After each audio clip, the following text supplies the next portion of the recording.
renovando minha saudação a todos, cumprimentando os ministros que estão aqui presencialmente comigo no plenário, ministro Luiz Roberto Barroso, ministro Alexandre de Moraes, e cumprimentando também os ministros que estão presentes virtualmente, ministro Luiz Fux, ministro André Mendonça, eu estou com a luz aqui, e ministro Edson Fachin. Cumprimento a vice-procuradora-geral da República, a doutora Lindora Araújo, as senhoras e senhores advogados, ministro Messias, da Advocacia Geral da União, enfim, todos os presentes, senhoras e senhores servidores, profissionais de imprensa. Peço à senhora secretária que proceda à leitura da ata da sessão anterior. Ata da 10ª sessão ordinária do plenário do Supremo Tribunal Federal, realizada em 19 de abril de 2023. Presidência da senhora ministra Rosa Weber, presentes à sessão os senhores ministros Gilmar Mendes, Dias Toffoli, Luiz Fux, Roberto Barroso, Edson Fachin, Alexandre de Moraes, Nunes Marques e André Mendonça. Ausente, justificadamente, a senhora ministra Carmen Lúcia. Vice-procuradora-geral da República, doutora Lindora Maria Araújo. Abriu-se a sessão às 14h52, sendo lida e aprovada a ata da sessão anterior. Consulto os eminentes pares quanto à aprovação da ata da sessão anterior. Se há alguma complementação ou observação a ser feita. De acordo. Obrigada. Nada havendo, declaro aprovado.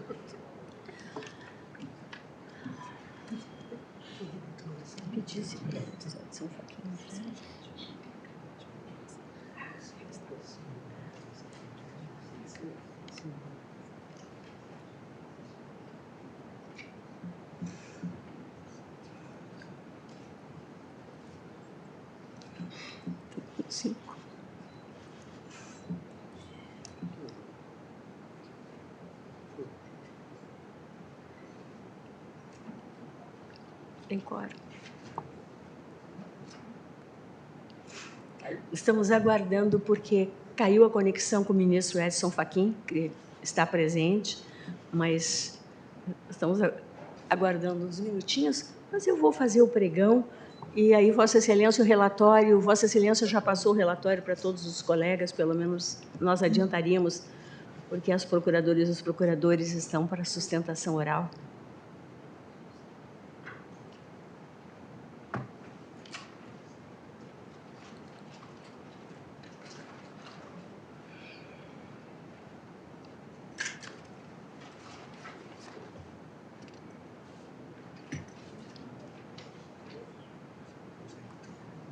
Não tem como entrar em contato com os outros gabinetes que disseram que iam entrar?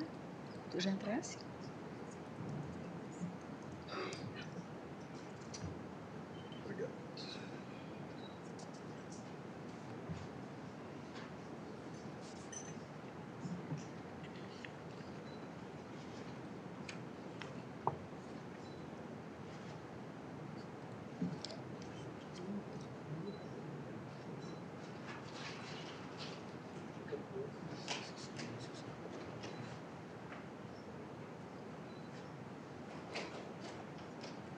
Está sem imagem, mas está conectado, presidente. Acho que podemos seguir.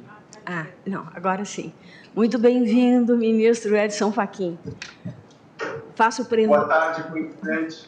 Boa tarde, colegas. Obrigada, boa tarde. Faço o pregão da ação direta de inconstitucionalidade 5090, Distrito Federal, sob a relatoria do ministro Luiz Roberto Barroso, em que requerente solidariedade. Essa ADI diz com as ODS: 8, trabalho decente e crescimento econômico; 10, redução das desigualdades; e 16, paz, justiça e instituições eficazes. ODS todas vinculadas, como sabemos, à Agenda 2030 da ONU. Ministro Luiz Roberto, Eu passo a palavra a Vossa Excelência para o relatório.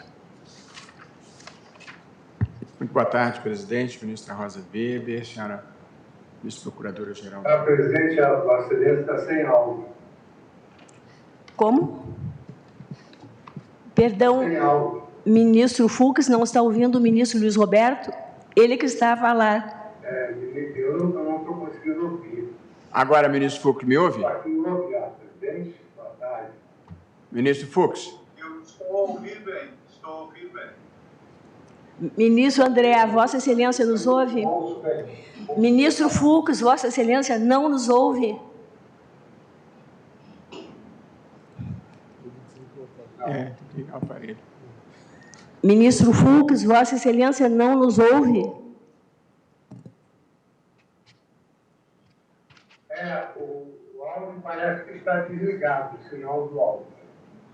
Ministro Fux, agora... Deve ser o áudio de Vossa Excelência. Vossa Excelência me ouve? Vossa Excelência me ouve, ministro? Perfeitamente, ministro Fux. Não só o vejo, como ouço perfeitamente. Perfeitamente, eu simplesmente não ouço nada. E aí, ministro Luiz Roberto? Ministro Barroso vai fazer o relatório? Tem alguma criança na casa, ministro, que possa lhe ajudar? Eu não ouço o ministro Barroso. Ministro Fux, ouviu a sugestão do ministro Luiz Roberto, se algum dos netos anda por aí para Pauta ADI ajudá-lo? 5090, requerente solidariedade. Hein? Não, esse eu acho que eu sou...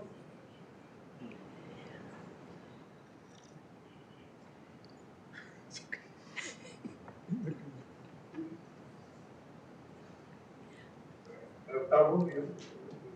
Eu vou fazer o seguinte, presidente, eu vou mandar o voto escrito para o ministro Luiz Fux. Ministro Fux, já está ouvindo agora? Agora sim? Ah, era um problema. Pois não, foi ótimo, está resolvido. No plenário Devolvo a físico do palavra à Supremo Vossa Tribunal Excelência, Federal, ministro quem fala é a Luiz Roberto. excelentíssima senhora Mas o ministro ministra Luiz Roberto vai enviar também por escrito. Rosa Weber, ainda. presidente do Supremo Agora, Tribunal Reforço. Federal. Nesse momento, consulte o WhatsApp, por favor, ministro Fux. Na imagem, a senhora presidente está ao centro da mesa. Eu mandei a ementa e agora estou mandando o voto integral, ministro Fux, e para os demais colegas. Só um segundo, presidente. Tecnologia é boa quando funciona. Pronto. Tem a palavra, presidente? Mandei, Fux. Já foi enviado a todos. Pois não, ministro. Muito obrigado, Roberto. presidente. Muito boa tarde, uma vez mais, a Vossa Excelência. Cumprimento a doutora Lindora Araújo, doutora Carmen Lília, eminente colega e amigo ministro Alexandre de Moraes. Ministro Luiz demais Roberto colegas Barroso, que vice-presidente do participam STF. por videoconferência. Presidente, nós estamos A aqui... pauta ADI diante de uma 5090, ação requerente direta de solidariedade. inconstitucionalidade ajuizada pelo partido Solidariedade, no qual se questiona o conjunto normativo que disciplina a remuneração / correção monetária do Fundo de Garantia do Tempo no Serviço. Os autores da ação questionam, sobretudo, a utilização da TR, da taxa referencial e da capitalização de juros de 3% ao ano, além de questionarem a remuneração da Caixa Econômica Federal, que entendem trazer para essa instituição um ganho indevido, um enriquecimento sem causa. O principal fundamento da ação é a de que este critério de remuneração adotado não promove a adequada correção monetária dos valores depositados e, como tal, violaria o direito de propriedade, o próprio direito ao fundo de garantia e o princípio da moralidade administrativa na administração pela União de recursos de terceiros. E, por essas razões, pede a declaração de inconstitucionalidade desses dispositivos que disciplinam o reajuste, remuneração / correção monetária do Fundo de Garantia. O Congresso Nacional e a Presidência da República defendem a constitucionalidade dessa legislação sob o fundamento de que não existe um direito constitucional à correção monetária e de que tampouco cabe ao Judiciário substituir índices de remuneração de um determinado fundo. Ainda se argue também preliminares de não conhecimento da ação por não ter sido impugnado todo o conjunto normativo e por não ser papel do Judiciário rever critérios de reajuste nessa matéria. Tanto a Advocacia Geral da União quanto a Procuradoria-Geral da República se manifestaram neste sentido, não conhecimento e se conhecido improcedência do pedido. Eu admiti, presidente, como amici curiae, estava aqui na minha tela, mas eu tirei para mandar mensagem para o ministro Fux, eu admiti como amici curiae o Banco Central do Brasil, a Caixa Econômica Federal, a Defensoria Pública da União, a Confederação Nacional dos Trabalhadores em Seguridade Social. Os demais requerimentos foram rejeitados, tendo em vista a representação menos ampla dos postulantes e a extemporaneidade do pedido.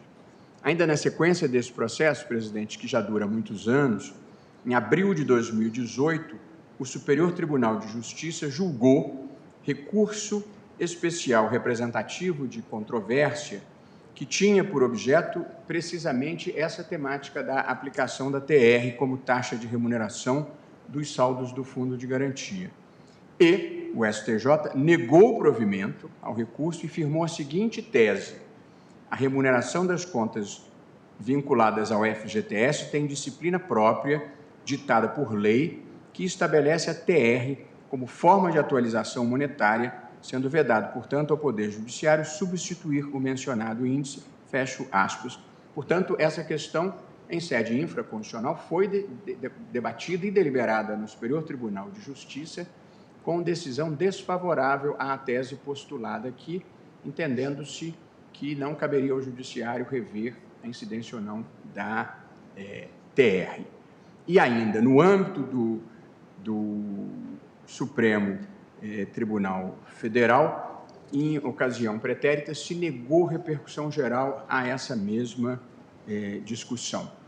Como os processos nas instâncias inferiores continuavam com decisões discrepantes, eu suspendi a tramitação desses processos até que nós pudéssemos deliberar aqui uma posição definitiva do Supremo sobre essa questão.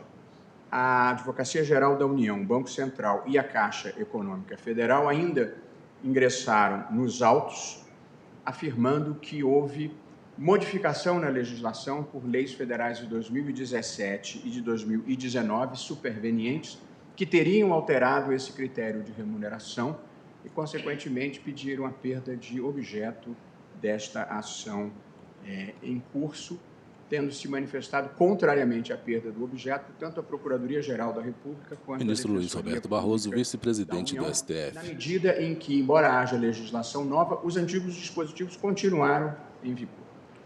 Esse, presidente, é um breve relatório, acho que suficiente para ouvirmos as múltiplas sustentações orais. Sem dúvida, ministro Luiz Roberto. Agradeço a Vossa Excelência. Nós temos previstas realmente inúmeras sustentações orais. Ouviremos não só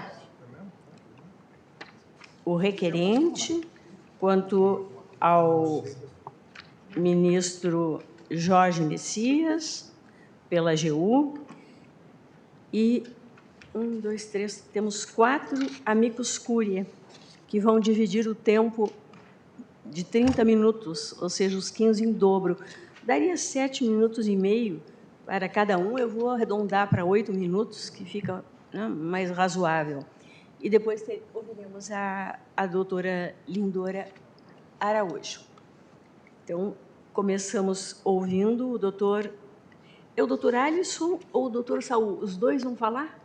Os dois vão dividir os 15 minutos? Então, eu agradeço e passo a palavra. Falarão pelo requerente Solidariedade. Excelentíssima senhora ministra-presidente, excelentíssimo senhor ministro relator, excelentíssimos senhores ministros, excelentíssima representante do Ministério Público, e mais autoridades, colegas, servidores e presentes. Conforme bem resumido pelo ministro relator, pude-se aqui da DIN 5090, proposta pelo Partido Político Solidariedade, em face do artigo 13 caput da Lei 8.036/1990 e artigo 17 caput da Lei 8.177 de 1991. Conforme colocado no relatório, tais dispositivos impõem a TR, taxa referencial, como índice de atualização das contas vinculadas ao FGTS. Com todas as vênias, o partido demonstrou na inicial e nas demais manifestações nos autos que, ao assim estabelecer, esses dispositivos violaram o núcleo essencial do próprio FGTS, o núcleo essencial do direito de propriedade e o núcleo essencial da moralidade administrativa. Portanto, uma breve recapitulação do que consta nos autos. Não se conhece que o FGTS tem múltipla dimensão, conforme a relação jurídica considerada. Ele tem a dimensão de exação, se você considera a relação entre o empregador, que é obrigado a recolher tais valores, e o Estado, que pode compeli-lo em caso de não pagamento espontâneo. Você tem, de fato, uma dimensão social, uma função social, considerando a relação jurídica Estado gestor do fundo e a comunidade. Aqui o Estado se utiliza de tais valores para programas sociais, tais como habitação. E, finalmente, há a sua dimensão como direito do trabalhador, que sobreleva na relação empregatícia entre o empregador, que é obrigado a recolher tais valores, e o empregado, que é credor de tais valores. Aqui, conforme colocado pela própria douta Presidência da República, na peça 49, cuida-se de uma poupança compulsória do trabalhador, nessa dimensão de direito do trabalhador. Ou, pode-se dizer, salário diferido, conforme precedentes do TST colacionados na inicial. Pois bem, o que o advogado de pé na tribuna sustenta de forma oral. Na sua peça 41, é que apenas esta a pauta DI 5090, requerente solidariedade constitucional.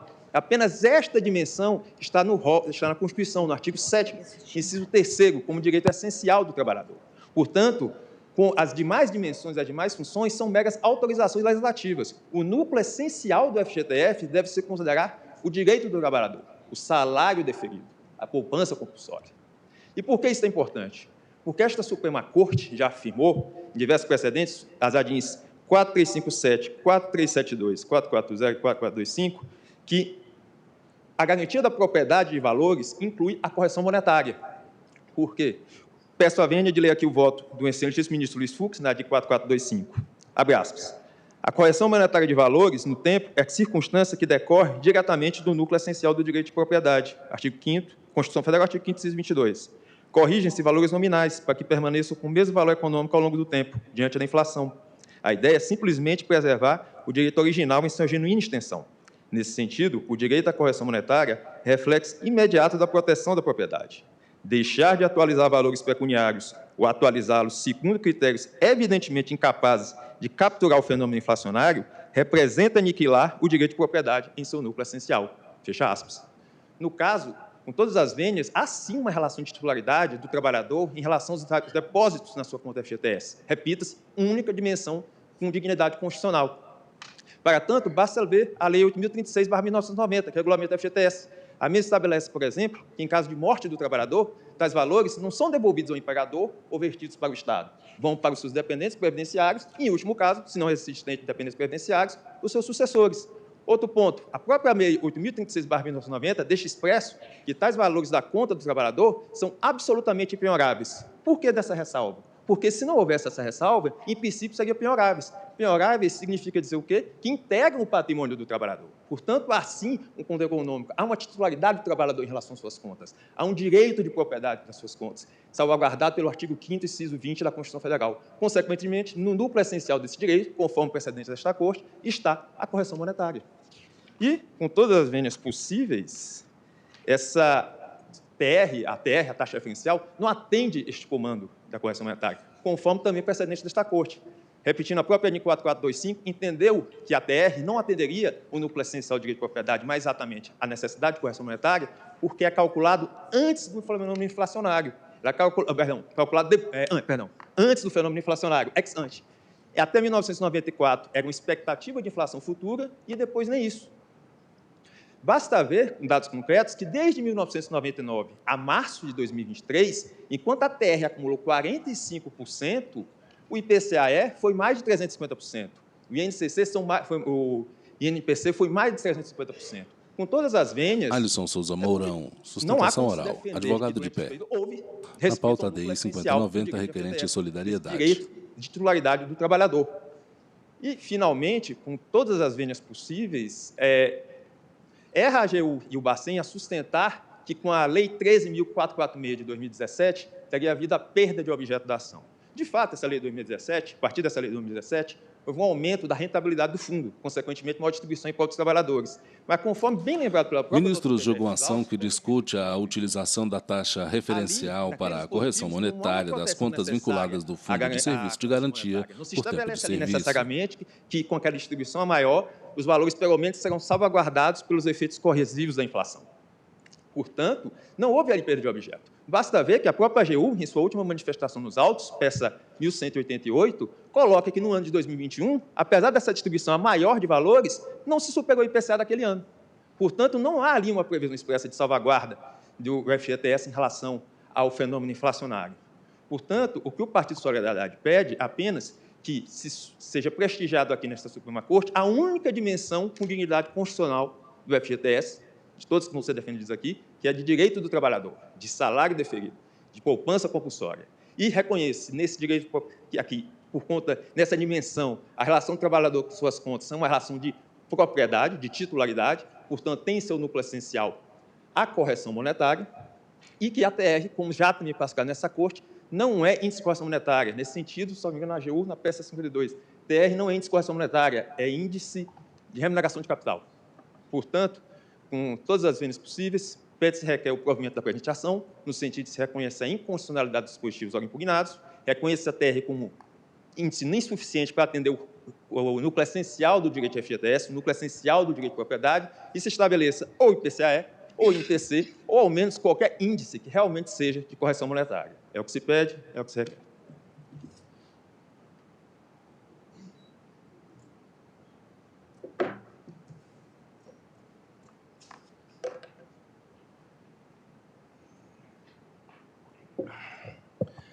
Senhora presidente, na pessoa de Vossa Excelência, em nome de Vossa Excelência, cumprimento todo o tribunal. Esse julgamento acontece sob o olhar atento desses dois trabalhadores históricos, Expedito e Gildemar, sobre quem falarei ao final. A primeira palavra da Constituição é a palavra nós. É lá que começa toda a história. Desdobrada do inciso 3º do artigo 7º, que traduz um direito do trabalhador ao FGTS. A leitura é muito clara, o direito é do trabalhador, não é do Estado. Um direito fundamental social, não é uma linha de crédito para fazer obra. Revelador de uma relação empregatícia, na dicção do TST, um salário diferido, impenhorável, que pode ser repassado em caso de falecimento aos dependentes, aos sucessores. É isso que demanda da Constituição Federal. Mas há outras formas de interpretar a Constituição. Muitas vezes, num gesto de humildade, se invoca a vontade do Constituinte. E o que disse o Constituinte ao dispor sobre o FGTS? Abre aspas. O FGTS é uma alternativa mais humana e racional à estabilidade. Mais humana porque o empregado não precisava escravizar-se à empresa à espera da estabilidade, mas poderia conseguir melhores empregos carregando consigo pecúlio financeiro do FGTS. A indenização de despedida no regime anterior era um prêmio pagável somente no desastre do desemprego. E esse Constituinte conclui: o FGTS é um patrimônio crescente do empregado, disponível para várias finalidades. Texto de junho de 87. Roberto Campos.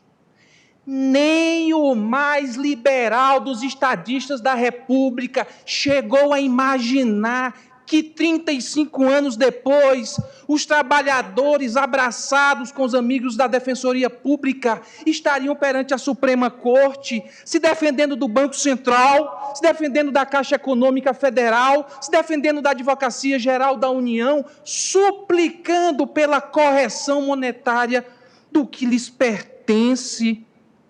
Veja que a própria inicial, e falo da inicial para não surpreender a corte, na página 25, fala em números sobre núcleo essencial. Ano de 2013, IPCA 5,84, INPC 5,56, TR 0,19. Como dizer a um trabalhador que 0 é muito? O trabalhador vai achar que 0 é pouco. Senhora presidente, e o pedido é feito na linha desse tribunal. Foi esse tribunal que declarou a inconstitucionalidade da TR como indicação de atualização de valores do requisitório em face da Fazenda. Foi essa Suprema Corte que declarou inconstitucional a utilização da TR para a correção monetária dos débitos trabalhistas. E quando o fez, fez bem. Abre aspas. A finalidade da correção monetária, enquanto Instituto de Direito Constitucional, não é deixar mais rico o beneficiário, nem mais pobre o sujeito passivo de uma dada obrigação de pagamento, é deixá-los tal como qualitativamente se encontravam no momento em que se formou a relação obrigacional. Carlos Aires Brito. Abre aspas. O índice oficial de remuneração da caderneta de poupança não é critério adequado para refletir o fenômeno inflacionário.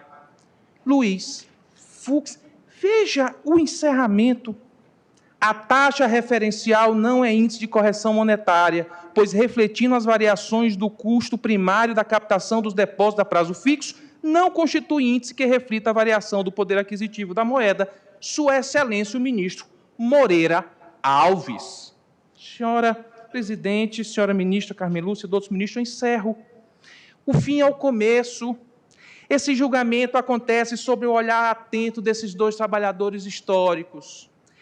Expedito cearense e Gildemar, do meu Piauí, morreram soterrados na construção de Brasília, em 1962, tendo sua família periclitada de pé na tribuna, advogado sustenta pelo requerente na tribuna do Supremo Tribunal Federal. A arte de Juscelino estampou nessa praça o monumento Os Candangos, desses dois trabalhadores abraçados, olhando para esse tribunal, fazendo com que nós tenhamos a viva memória de que nós somos uma nação de trabalhadores, de que nós somos uma nação erguida por uma Constituição que tem o toque social, de que nós estamos colocados perante uma Suprema Corte independente, num país de Tobias, que dizia que direito não é só o que se sabe, é também o que se sente. É por isso que o Solidariedade entende não ser possível pedir outra coisa, ministro Barroso, que não seja o julgamento integralmente procedente. Muito obrigado, Excelência. Agradeço aos doutores Alisson e Saul, Dourinho Leal, Rosa Weber, presidente do e Supremo passo a Tribunal palavra ao advogado-geral da União, o ministro Jorge Messias. Ao centro da mesa, ao fundo do parede de mármore branco. Oral, e antes, cumprimento o ministro Nunes Marques, ministro Dias Toffoli, que já se conectaram também. Boa tarde a todos e todas, excelentíssima senhora presidente, ministra Rosa Weber, excelentíssimo senhor ministro Jorge relator, Messias, advogado-geral da União, excelentíssimos senhores ministros e ministras, excelentíssima senhora procuradora-geral da República em exercício, doutora Lindora Araújo, nossos colegas advogados, advogadas, servidores e servidoras da casa, profissionais da imprensa. Senhora presidente, ministro julgou uma ação que discute a utilização da taxa referencial para a correção monetária das contas vinculadas do Fundo de Garantia por Tempo de Serviço, ADI 5090, requerente Solidariedade. O nosso FGTS. A tese básica do autor é a de que as referidas contas seriam propriedade dos trabalhadores, decorrendo daí um direito à atualização monetária compatível com uma suposta inflação real. Segundo essa tese, a TR seria, em geral, insuficiente para repor o poder aquisitivo da moeda. Assim, caberia a esse Supremo Tribunal Federal, na visão do requerente, fixar nova taxa, que reflita a chamada inflação real. Em virtude da relevância do tema, a Advocacia Geral da União comparece à tribuna para contribuir com o debate, destacando alguns pontos que, na sua compreensão, devem levar à improcedência dos pedidos formulados nesta ADI, ante os fundamentos que se passa a destacar. Primeiro ponto, senhor ministro relator, é a perda do objeto em razão da distribuição dos lucros. Como aqui foi bem lembrado pelos advogados do Partido Solidariedade, é preciso observar que a ação perdeu seu objeto. Por quê?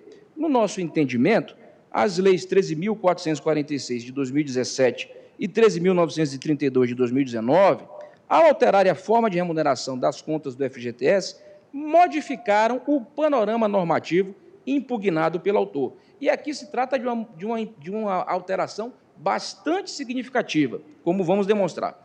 Com a alteração legislativa, o FGTS passou a distribuir uma parcela de seus lucros aos cotistas do fundo, levando a remunerações superiores às da TR e a uma suposta inflação real medida pelo IPCA. Segundo o levantamento realizado pelo Ministério do Trabalho e Emprego, a partir da alteração legal que introduziu a distribuição dos resultados em 2016, a remuneração das contas vinculadas superou em quase todos os anos o IPCA. Embora aqui não se trate rigorosamente de revogação ou modificação dos dispositivos especificamente impugnados, as alterações legislativas mencionadas atingiram o núcleo do objeto, porque já não é mais possível afirmar que a remuneração do correntista, seja aquela indicada na petição inicial que o autor pretende, inadequada. As mudanças legislativas supervenientes ao ajuizamento da presente ação, portanto, tornaram prejudicado seu objeto, uma vez que não se sustenta a alegação de que o emprego da TR no FGTS acarreta a remuneração das contas inferior à chamada inflação real. No mérito, desde já, precisamos asseverar que a adoção da TR não viola os direitos constitucionais de propriedade e ao próprio fundo de garantia. Aqui é importante destacar, e é sempre uma confusão recorrente, a natureza contratual versus a natureza estatutária. Nós estamos falando de um fundo de garantia que, como bem lembrou também o partido requerente, é criado e materializado como um direito fundamental da nossa Constituição Federal, no artigo 7º, ele possui, dessa ordem, uma natureza estatutária e não uma natureza contratual. Excelências, a natureza estatutária demanda uma seguinte compreensão. Nós não estamos falando de uma propriedade, de um bem pertencente exclusivamente ao trabalhador. O fundo ele foi concebido com uma dupla finalidade.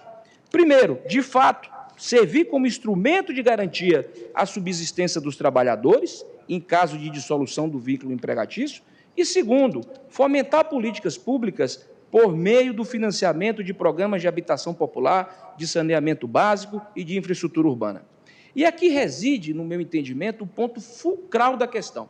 Qualquer alteração na forma de correção das contas do FGTS pode inviabilizar esta finalidade social do fundo, e que é direcionada principalmente à população mais carente. Inclusive, esse aspecto foi bem ressaltado na decisão do STJ em recurso especial processado sob o rito dos recursos repetitivos, quando aquela corte infraconstitucional rechaçou idêntica pretensão na linha do que nos lembrou o ministro relator Luiz Roberto Barroso. Aqui também é importante dizer que os direitos sociais esculpidos no artigo 6º da Constituição, e aqui eu destaco o direito à saúde, o direito à habitação, o direito à moradia, estão no mesmo capítulo 2º da Constituição, de que também trata o Fundo de Garantia por Tempo de Serviço, de modo que há de se ter uma compatibilização do papel do Estado no exercício, na materialização desses direitos. Para exemplificar, só em habitação no ano de 2021, o relatório de gestão do FGTS estimou que foram beneficiadas mais de 355 mil famílias e gerados ou mantidos cerca de 1,13 milhão de postos de empregos. De 1995 até 2022, foram 773 bilhões desembolsados, dos quais 718 bilhões foram direcionados para a área de habitação. Já neste ano de 2023, o Conselho Curador do FGTS destinou 9,5 bilhões para políticas de desconto, destinadas a famílias com renda de até R$ 4,4 mil, com estimativa de construção de 370 mil unidades habitacionais. O apoio do FGTS à habitação social ocorre de duas principais maneiras. Primeiro, concessão de financiamento a famílias de baixa renda, com taxas de juros compatíveis com a sua capacidade de pagamento. E segundo, com a oferta de subsídios a essas famílias através de políticas de desconto.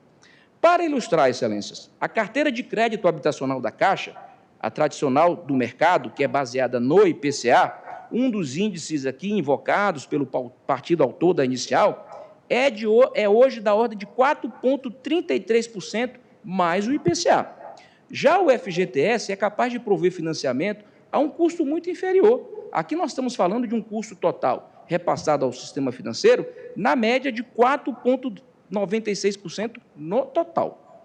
Excelências, a política de desconto aumenta ainda mais a vantagem para a população de baixa renda, possibilitando reduções significativas no valor de entrada dos financiamentos, que podem chegar até a R$ 47 mil por imóvel. E aqui nós estamos falando de trabalhadores vulneráveis que acessam as linhas de financiamento da Caixa Econômica Federal para, por um lado, como detentores das contas do Fundo de Garantia, assinarem contratos de financiamento habitacional, realizarem o sonho da casa própria, também tomando crédito a juros subsidiados.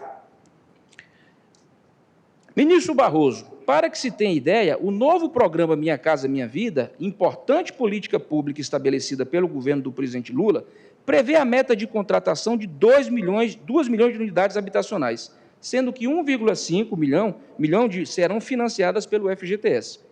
Ainda no exemplo do Minha Casa Minha Vida, eventual substituição da forma de correção do FGTS ocasionaria a exclusão das famílias com renda bruta mensal de até R$ 4.400 desse sistema de financiamento, já que aumentaria substancialmente o sinal para aquisição dos imóveis e o custo das operações de mútuo.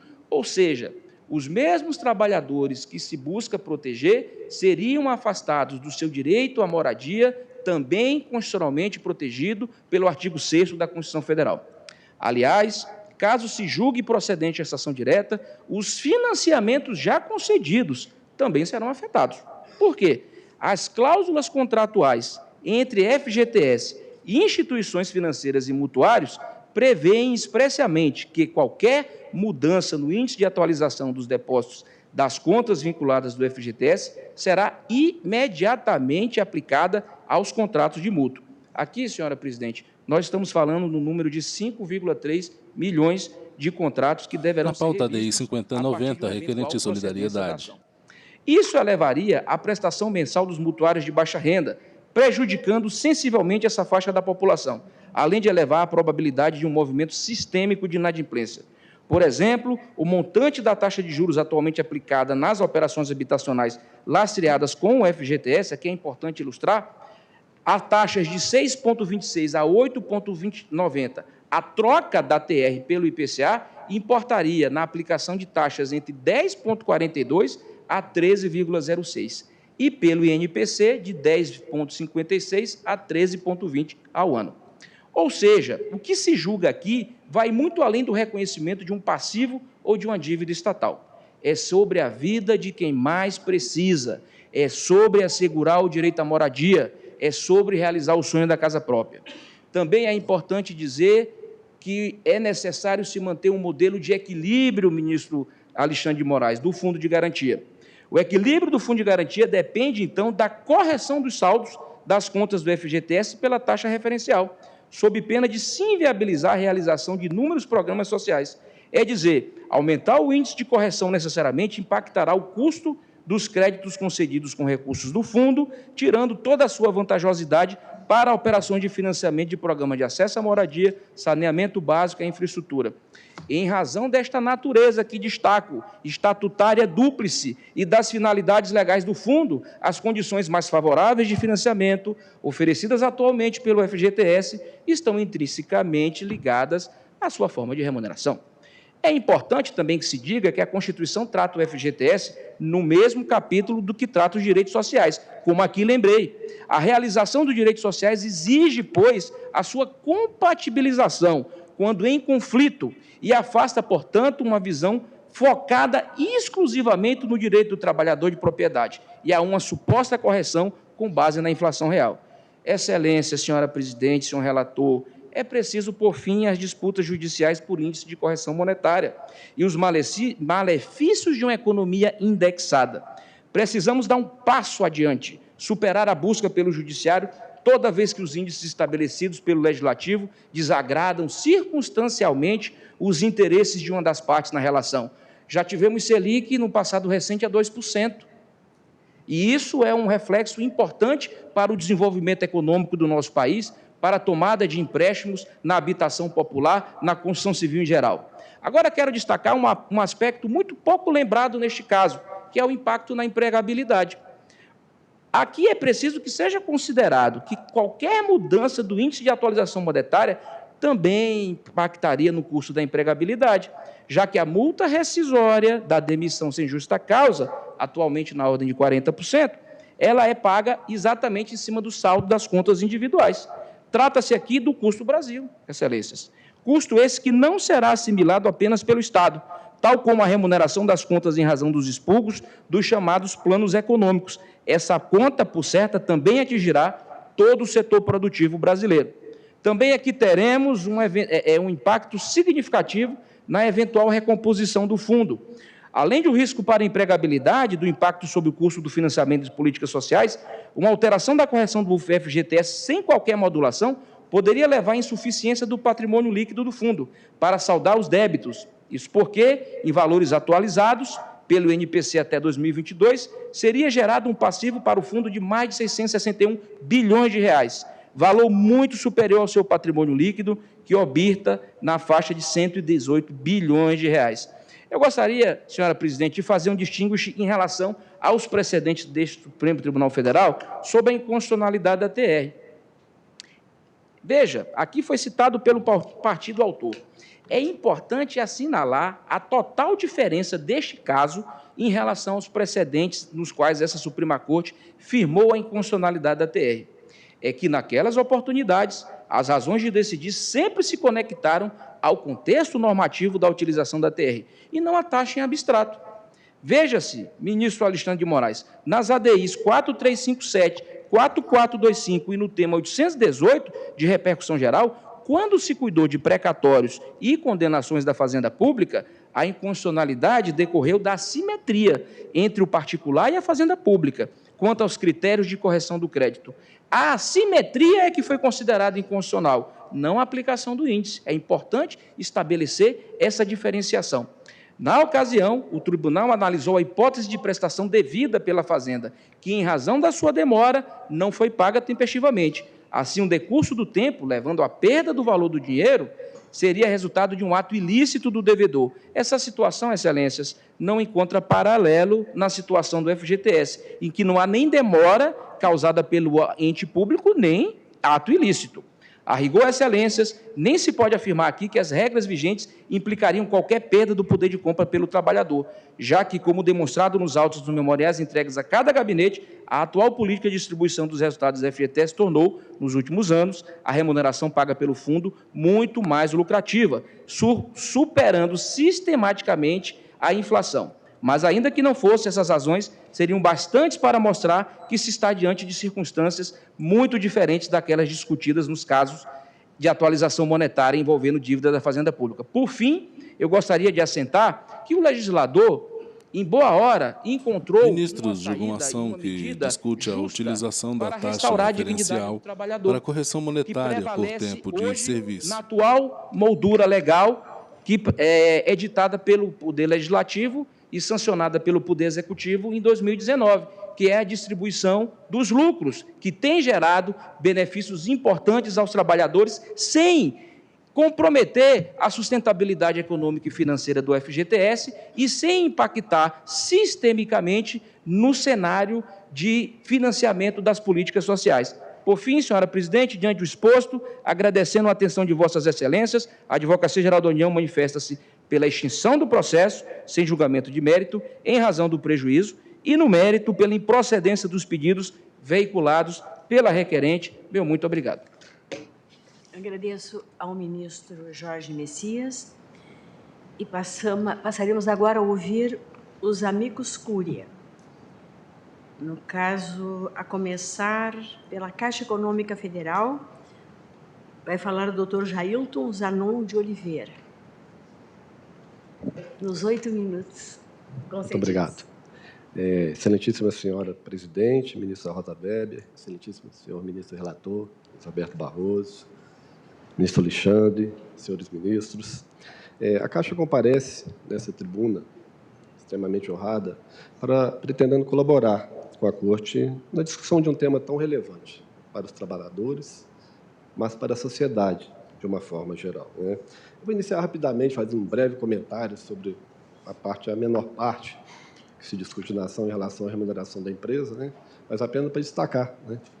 E o ministro Luiz Barroso sempre deu grandes ensinamentos sobre a matéria, considerando o princípio da livre iniciativa que impera no país. A Caixa é submetida constitucionalmente ao regime jurídico das empresas privadas.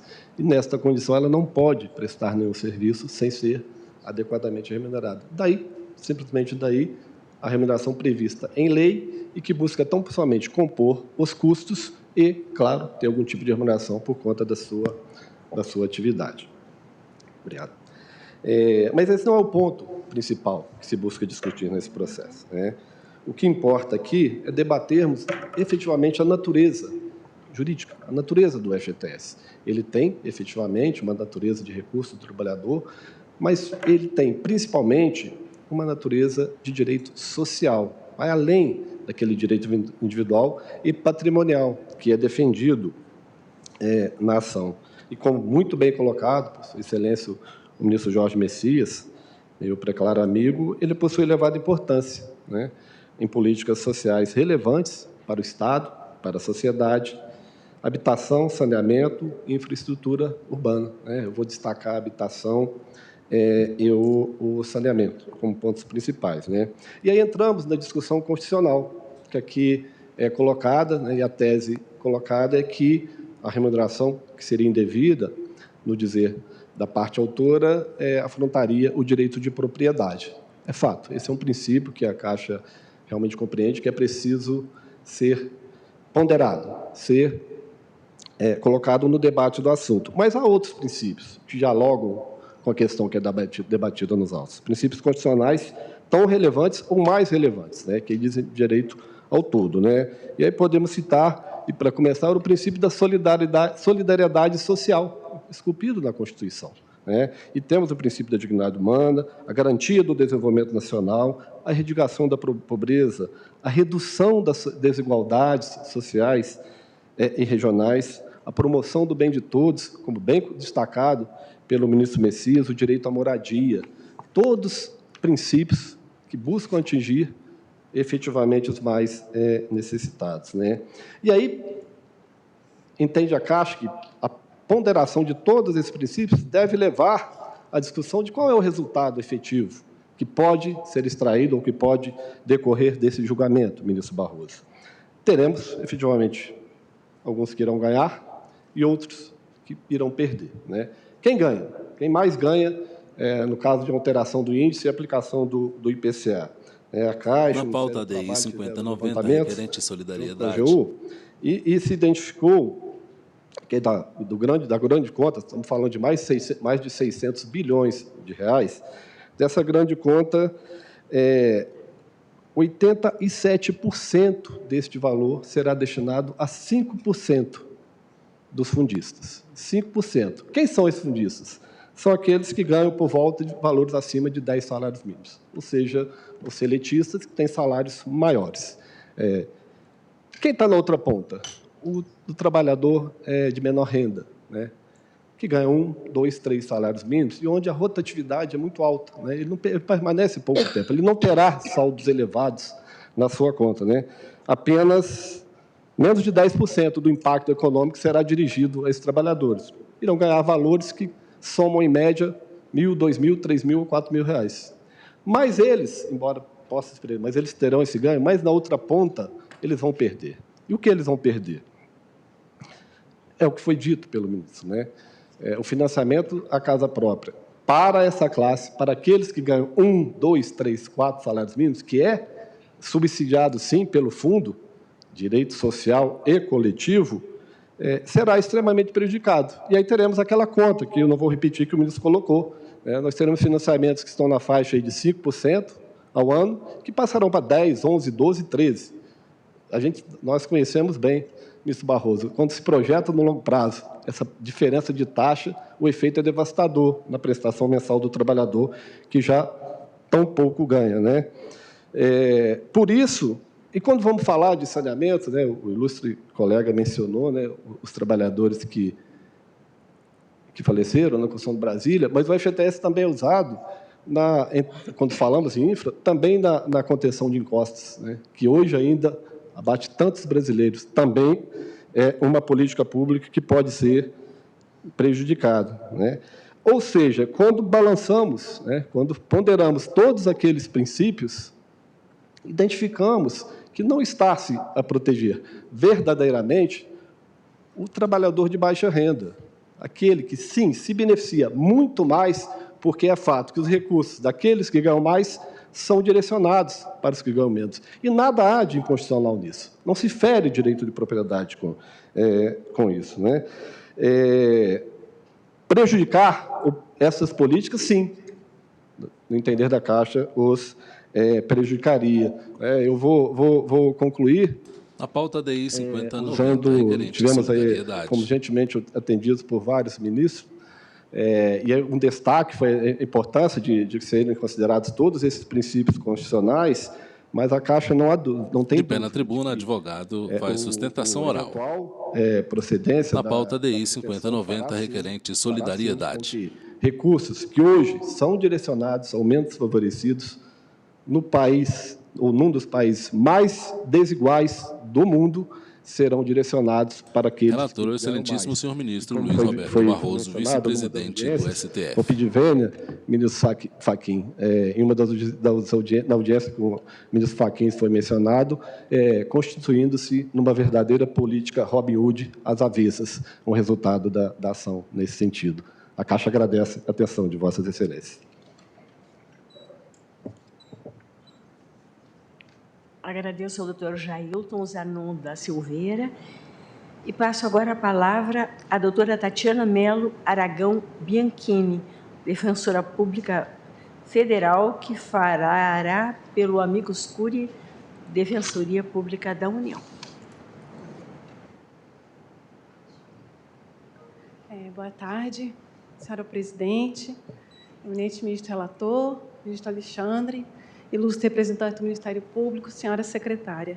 Excelências, o Fundo de Garantia do Tempo de Serviço é, antes de tudo, um direito fundamental de cunho social que possui assento constitucional, no artigo 7º, 3 da Constituição. Foi criado em 66 como uma opção ao sistema de estabilidade decenal e veio a ser universalizado com a Constituição Federal de 1988. E é importante destacar que, tendo assento constitucional, tem a finalidade precípua de amparar o trabalhador nos casos de extinção do contrato de trabalho. Nessa linha, Excelência, é preciso destacar que, a priori, a Constituição da República não atribui ao Fundo de Garantia a obrigação de custear qualquer tipo de política pública. Ela sejam elas de cunho social ou não, de modo que se afigura incorreto, Excelências, afirmar que o FGTS teria sido concebido com dupla finalidade, ao menos sob uma perspectiva constitucional. Não se contesta que o artigo 9º da Lei 8.036 de 90 autoriza a alocação de recursos do fundo no desenvolvimento de políticas sociais, especificadas em lei. No entanto, isso não implica na mitigação do direito do trabalhador aos valores depositados em sua conta vinculada. Inclusive, Excelência, não implica em reduzir a proteção que estes valores devem ter a proteção jurídica, né, que esses valores merecem, inclusive em face dos efeitos corrosivos do processo inflacionário. Nesse sentido, é preciso destacar que o direito à correção monetária vem a ser um direito decorrente da propriedade. Assim, ainda que haja autorização legislativa, a utilização de um índice incapaz de refletir a inflação do período a pretexto de atualizar monetariamente os saldos das contas vinculadas equivale a diminuir o patrimônio dos trabalhadores. E o referencial eleito nos dispositivos legais impugnados, que no caso é a TR, não é um índice capaz de espelhar a inflação. Isso porque a remuneração da caderneta de poupança é calculada ex ante. E a inflação, por outro lado, é um fenômeno economicamente insuscetível de captação a priorística. O máximo que se consegue fazer é estimá-la em um determinado período, mas não é possível fixá-la antecipadamente. Isso é feito sempre a posteriori, tanto é que os índices criados especialmente com essa finalidade costumam ser analisados em um momento posterior ao período efetivamente analisado, como é o caso do IPCA, divulgado pelo IBGE, e o IPC, a cargo da Fundação Getúlio Vargas. Esse Supremo Tribunal Federal, Excelências, inclusive, ao julgar a ADI 493, isso ainda nos idos de 1992, do processo da relatoria da lava do ministro Moreira Alves, já decidiu que a taxa referencial não reflete a perda do poder aquisitivo da moeda. Referido entendimento se repetiu no julgamento da ADI 4425, isso já em 2013, quando foi assentado também por esse tribunal, dessa feita sob o prisma da correção monetária no pagamento de precatórios, que é a atualização monetária, que abre aspas, Excelência, dos débitos fazendários inscritos em precatórios, segundo o índice oficial de remuneração da caderneta de poupança, viola o direito fundamental de propriedade, na medida em que é manifestamente incapaz de preservar o valor real do crédito de que é titular o cidadão. Enfim, se for negada, Excelências, a adequada autorização monetária ao argumento de que isso impactaria negativamente no desenvolvimento de políticas sociais, os recursos do Fundo de Garantia por Tempo de Serviço, que deveriam se prestar à proteção do trabalhador, seriam uma forma dissimulada de arrecadação de tributos. E, com a devida vênia, o instrumento que o Estado tem à disposição para o desenvolvimento de políticas públicas é a arrecadação, a instituição e a arrecadação de tributos. Sendo de se lembrar, é preciso destacar que o brasileiro já está submetido a uma das maiores cargas tributárias do mundo. Não é, por exemplo, portanto, Excelências, moralmente aceitável que a administração pública brasileira possa ainda minar a propriedade privada dos trabalhadores sob a alegação de que isso é necessário para o desenvolvimento de políticas sociais, políticas que deveriam ser custeadas por meio da já elevada tributação a que todos nós estamos submetidos. Por fim, Excelências, quanto à distribuição do resultado positivo auferido pelo FGTS, que foi, por exemplo, previsto na Lei 13.446, é fato que houve um acréscimo na remuneração do fundo por conta dessa distribuição de lucros, mas tal não afasta a inconstitucionalidade decorrente da utilização da TR para a correção monetária, porque isso é necessário que se observe que a correção monetária não exprime acréscimo, ela visa unicamente atualizar a moeda. Já o conceito de distribuição de lucros não se confunde de maneira nenhuma com correção monetária. E observe-se que, mesmo com essa distribuição de lucros, tal não foi suficiente para superar a alta de preço, por exemplo, no ano de 2021, quando o retorno do FGTS foi de apenas 5,83%, enquanto o IPCA ficou na casa dos 10%.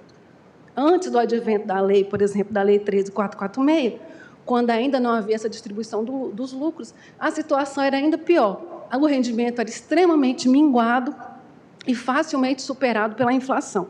Por exemplo, essa defensoria juntou, em manifestação anterior, gráfico que pega o período de 1999 a 2018, apontando que a rentabilidade do fundo foi superior ao IPCA durante todo esse período, de 99 a 2018, somente em dois momentos, 2006 e 2017, a confirmar o nítido prejuízo que foi imposto ao trabalhador brasileiro. Assim, Excelências, o artigo 13, caput, da Lei 8.036, bem como o 17, caput, da 8.177, ao determinar a atualização monetária dos saldos das contas vinculadas pertencentes aos trabalhadores por índice de remuneração incompatível com a Constituição da República, fere a Constituição, notadamente seu artigo 5º, 22, o seu artigo 7º, 3 e o seu artigo 37, razão pela qual a Defensoria Pública da União pugna pela procedência do pedido formulado pelo autor.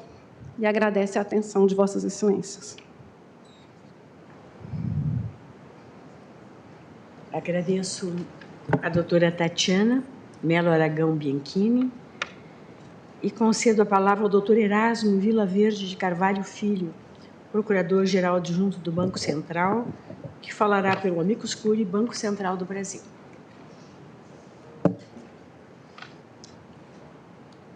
Excelentíssima senhora presidente, senhores ministros, senhora ministra, senhora vice-procuradora-geral da República, senhoras e senhores, minhas saudações.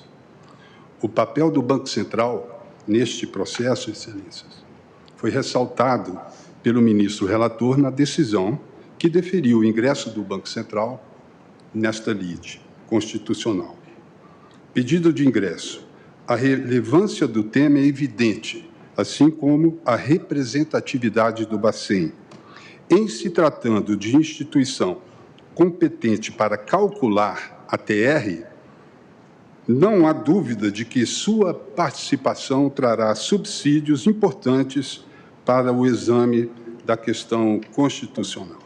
Na pauta ADI 5090, requerente solidariedade.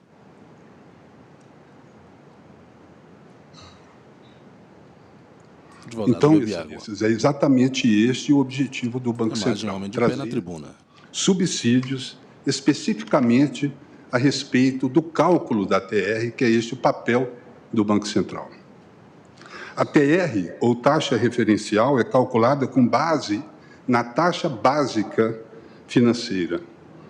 Por sua vez, a TBF era calculada até 2018, levando em conta a média ponderada de juros do RDB e do CDB, os certificados de depósitos bancários e recibos de depósitos bancários, que eram títulos comercializados no mercado pelos próprios bancos.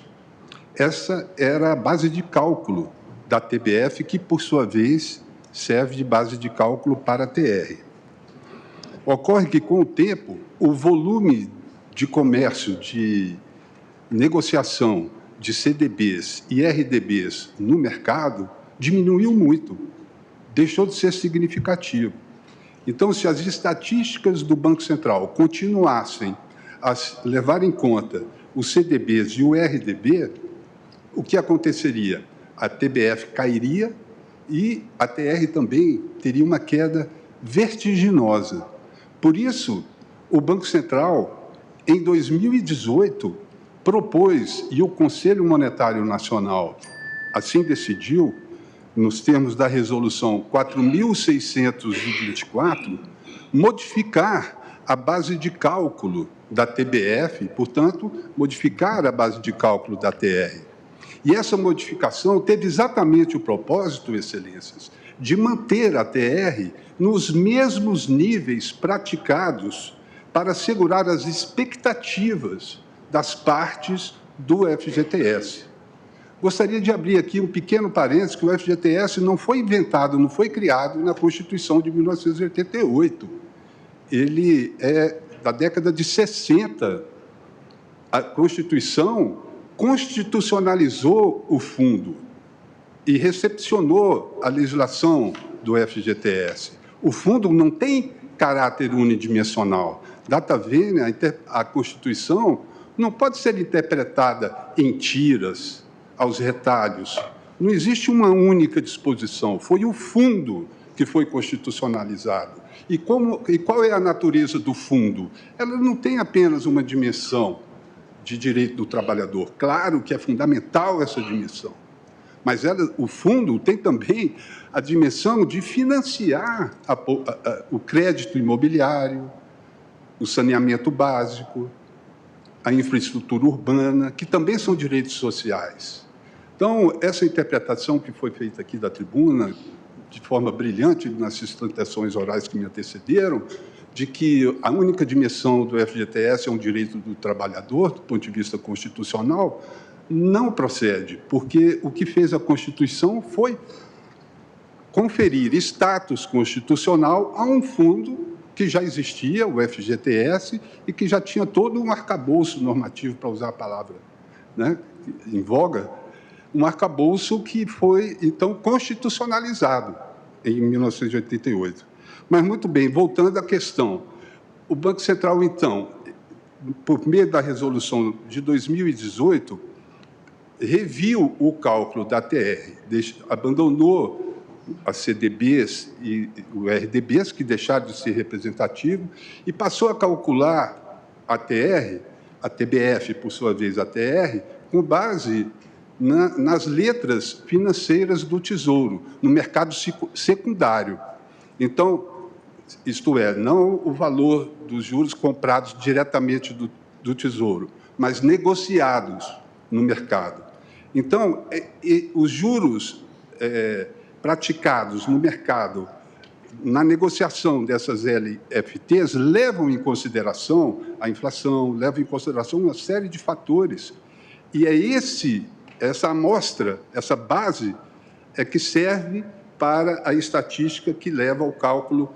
Não é uma conta simples, isso eu gostaria de frisar. Essa resolução número 4.624, ela contém uma fórmula da maior complexidade e que eu gostaria de destacar aqui, pedir Vênia para ler, um pequeno trecho do voto do Banco Central em que se fundamenta essa alteração que teve no cálculo da TR, que foi necessário realizar. Agora, é uma alteração, o Banco Central tem consciência de que se está mexendo num sistema altamente sensível. Então, essa intervenção tem de ser, e foi, muito cautelosa, muito zelosa, sobretudo com a segurança jurídica. Leio o voto da diretoria do Banco Central. Esta proposta preserva as expectativas criadas pelas partes quando da celebração dos contratos, que utilizam a TR como índice de remuneração, conferindo segurança jurídica aos negócios já realizados, inclusive os de longo prazo. Ou seja, o Banco Central, então, considerou da maior relevância, ao fazer essa alteração no cálculo da TR, a segurança jurídica. E é esse o papel do Banco Central. O objetivo constitucional do Banco Central do Brasil, do sistema financeiro nacional e, portanto, do Banco Central, que é o órgão de cúpula do sistema, é promover o desenvolvimento equilibrado do país e servir aos interesses da coletividade em todas as partes que o compõem, conforme o artigo 192 da Constituição da República. O desenvolvimento equilibrado, excelências, pressupõe a estabilidade financeira. E a estabilidade financeira, por sua vez, depende da segurança jurídica.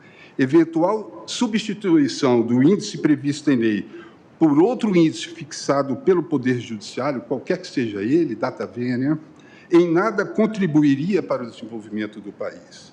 Para os agentes econômicos, a mudança dos índices de remuneração do FGTS gera incerteza, causa insegurança jurídica, aumenta a percepção de risco e, portanto, eleva o custo do crédito.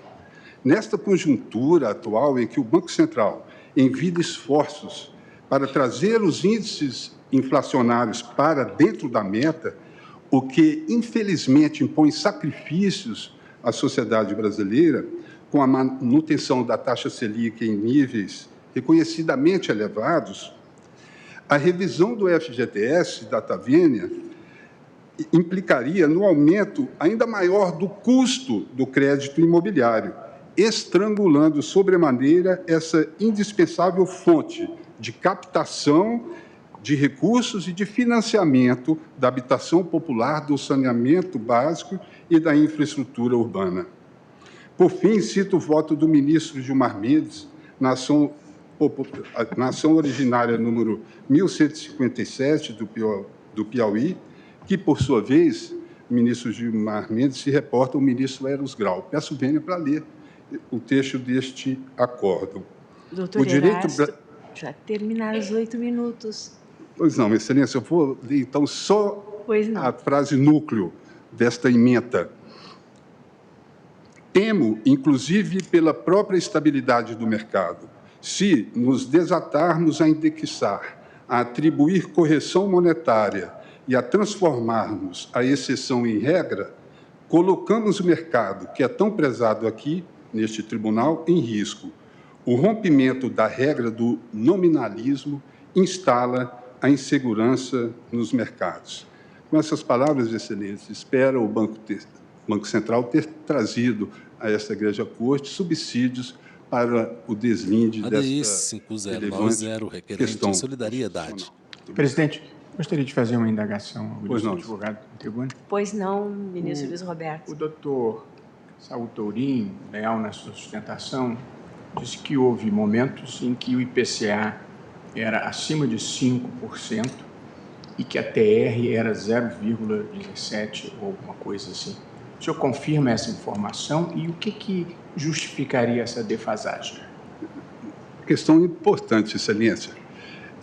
Veja que ele falou que a TR podia ser 0,3, mas a remuneração do FGTS, ainda que fosse 0,3, não seria só 0,3, seria 0,3 TR mais 3%. Ao ano. Ao ano. Então, já não é bem aquela conta, né, que foi apresentada aqui. Agora, Excelência, eu não tenho de cabeça os índices inflacionários daquela época, mas eu posso garantir que existe um equilíbrio no ativo e no passivo. O FGTS não pode ser visto só de um lado. Ele capta recursos do trabalhador, de um lado, e remunera o trabalhador com base na TR mais 3% ao ano, como bem esclareceu Vossa Excelência, mas, por outro lado, ele empresta recursos ao cidadão mais carente, que é aquele que precisa de um crédito imobiliário subsidiado, e ele tem que cobrar, na outra ponta, o mesmo valor. Muito obrigado, doutor Erasto.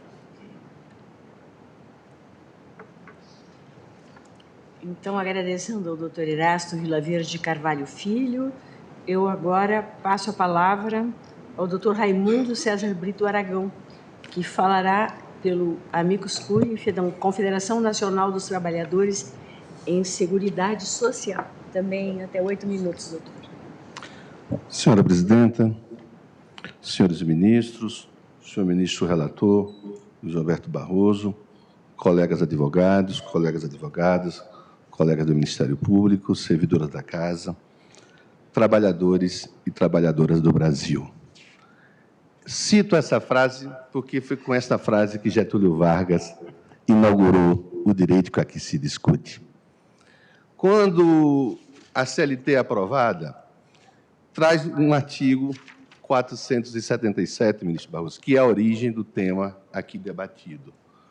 Quando estabelece, eu vou ler a parte final do artigo 477, que completa mais de 80 anos, diz assim: é direito do trabalhador de haver do empregador uma indenização paga na maior base da remuneração que tenha recebido durante o ano. Direito do trabalhador.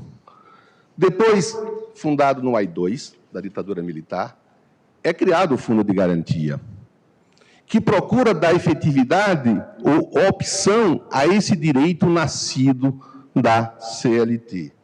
Mas mesmo ele repete a mesma questão como opção. É direito do trabalhador fazer a opção pelo sistema do Fundo de Garantia.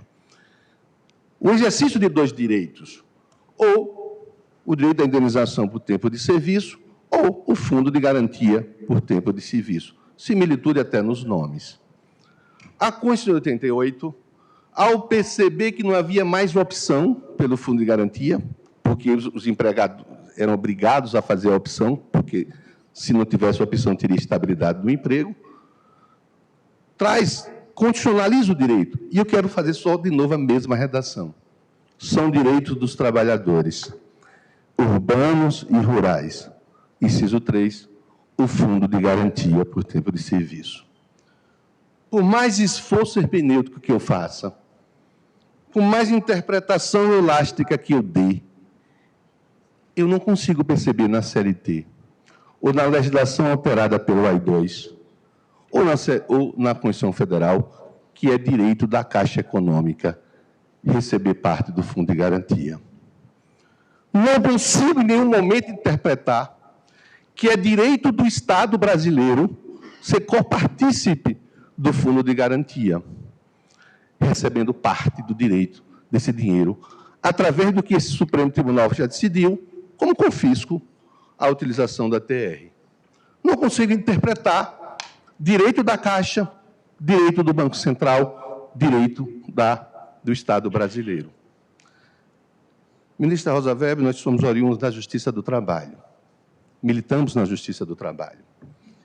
Eu não posso acreditar que a melhor forma de eu ter a efetividade do direito constitucional é eu rezar, implorar, para que meu empregador seja um péssimo empregador. Eu não posso acreditar que a efetivação de um direito só se dará se o meu empregador não pagar o Fundo de Garantia. Porque se ele não pagar, eu irei à Justiça do Trabalho e lá se receberá 8% da remuneração mês a mês não paga, devidamente corrigida pelo IPCA, que é o Índice de Atualização dos Salários. Se nós compreendermos que o exercício do direito depende de um mau exercício de um direito alheio, esse direito está pela metade, não está sendo garantido na sua integralidade. Daí porque a importância desta ação. Reconhecer que, desde a sua origem, o Fundo de Garantia, como substitutivo da antiga indenização por tempo de serviço, é e sempre será direito da classe trabalhadora. Repito, não direito da Caixa, não direito do Estado brasileiro. É bem verdade, e eu prestei atenção, e não se pode negar o que é verdade, que parte dos recursos confiscados do Fundo de Garantia mantém vários programas de governo. Primeiro, não é atribuição em ação direta de inconstitucionalidade discutir políticas públicas, como se vai arrecadar recursos públicos. Essa não é matéria da ação direta de inconstitucionalidade, porque, se fosse, eu poderia dizer, diminua o superávit primário, tribute as riquezas, dê outra destinação para os recursos. Não é essa matéria que nós estamos discutindo. Nós estamos discutindo se é ou não direito da classe trabalhadora receber na integralidade aquilo que a Constituição lhe deu. Mas uma confissão aqui se extrai da tribuna. Barroso, quando se diz o tempo todo, o Banco Central aqui, ao responder a pergunta que lhe faz, e a Caixa Econômica e a própria AGU, diz que poderá ter problema com o sistema se for modificada a forma econômica. Para mim, isso é uma confissão que está se arrecadando dinheiro de baixo custo. Porque, se fosse de custo real, segundo se diz da tribuna, terá problema na aplicação das políticas públicas. Há uma confissão pública que é um dinheiro barato, um direito arrecadado às custas da classe trabalhadora, um direito arrecadado por não cumprir a Constituição Federal, um direito arrecadado quando já se tirou lá atrás, na sua criação originária, a estabilidade, um dos direitos mais fundamentais. Se tira a estabilidade, se tira a perspectiva da correção real, se autoriza o confisco e se diz aqui que esse direito confiscado, e não a outra fórmula de arrecadação, é que se deverá custear o sistema ilegal, o sistema brasileiro de políticas públicas. Também ouvi aqui que não é correto política de indexação. Mas se diz que, se não fizer isso, tudo está indexado. Desindexe as demais verbas, crie outras formas de remuneração, mas não pode, Excelência, e meu tempo já se encerra, não pode qualquer política pública que seja ser feita à custa daquele que não tem disponibilidade do recurso. Qualquer um de nós aqui, tendo recurso excedente, pode decidir onde aplicar. Eu posso aplicar no Tesouro Nacional, eu posso aplicar em qualquer lugar, posso comprar uma moradia. O Fundo de Garantia é o único recurso que o trabalhador não tem disponibilidade de escolha. E a ele, ao não ter disponibilidade de escolha, se impõe um sistema de confisco. A ele, que não tem possibilidade de escolha, que tem na Constituição a referência de que é um direito, se impõe a ele um confisco da sua propriedade. Este Supremo Tribunal Federal tem honrado o Brasil e o mundo, defendendo e sendo referência na defesa das garantias fundamentais. Uma de suas decisões, inclusive, inscrita nos memoriais da ONU. Esse processo é para atender a ONU, no conceito de dignidade da pessoa humana, no seu conceito de respeitar a pessoa humana e a classe trabalhadora que, através do sangue, suor e lágrima, constrói as riquezas do país. Esse Supremo não poderá, ao dizer que a terra é confisco, dizer que vale é confisco para tudo, menos para a classe trabalhadora, que não pode dispor do seu recurso, porque é aprisionado lá na Caixa Econômica Federal. Por isso, Excelência, pede que seja procedente a ação direta de inconstitucionalidade. É o que se requer.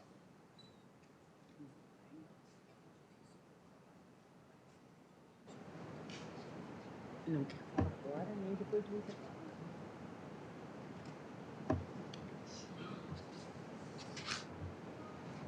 Eu agradeço ao doutor César Brito e ministro Luiz Roberto, consulto Vossa Excelência, porque a doutora Lindora Araújo